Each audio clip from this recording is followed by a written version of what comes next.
नंदुरबार शहराच्या चारही दिशेला नवीन वसाहतींचा विस्तार वाढला आहे. निम्मे शहर रेल्वे फाटका पलीकडे वाढले असून या भागात आधुनिक विद्युत दाहिनीचा समावेश असलेली स्मशानभूमी उभारण्याची मागणी भाजपा कार्यकर्ते गिरीश नाथाणी यांनी केली आहे. निवेदनात म्हटले आहे की नंदुरबार जिल्हा निर्मितीनंतर शहराच्या लोकसंख्येत आणि रहिवासी क्षेत्रात देखील वाढ झाली आहे. गेल्या 100 वर्षांहून अधिक काळापासून साक्री रोडवरील दंडपाणेश्वर मंदिर रस्त्यावर स्मशानभूमी आहे. कोरोना काळात नगरपालिकेने याच ठिकाणी नवीन स्मशानभूमी उभारली. या ठिकाणी असलेल्या दाहिनी देखील आता कमी पडू लागल्या आहेत. या ठिकाणी देखील स्नानगृहासह शौचालय, पिण्याचे पाणी व अनेक सुविधांचा अभाव असून नगरपालिकेने लक्ष देणे गरजेचे आहे.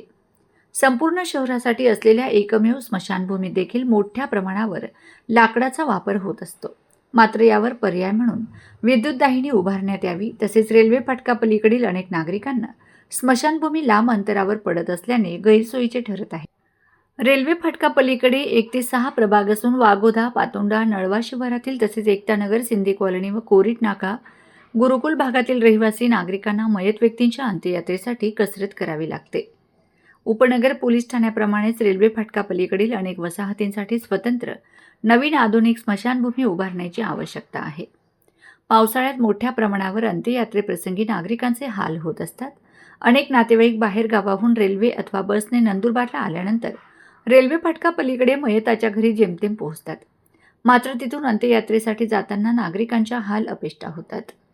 पर्यावरणाच्या दृष्टीने अंत्यसंस्कारासाठी लाकडावर होणारा खर्च थांबवून आधुनिक विद्युत दाहिनीची स्मशानभूमी उभारणे आवश्यक आहे. नंदुरबार जिल्हा निर्मिती होऊन 28 वर्ष झाली, मात्र नागरिकांच्या सोयीसुविधेसाठी रेल्वे फाटकापलीकडील कोणत्याही शासकीय भूखंडावर नवीन आधुनिक स्मशानभूमी लवकरात लवकर उभारण्यात यावी. याकरिता नगरपालिकेने तातडीने निर्णय घेऊन ठराव पारित करण्याची मागणी भाजपा कार्यकर्ते गिरीश नाथाणी यांनी केली आहे. सुनील गवळी, सहसंपादक तथा पत्रकार, नाशिक, धुळे, मालेगाव, नंदुरबार.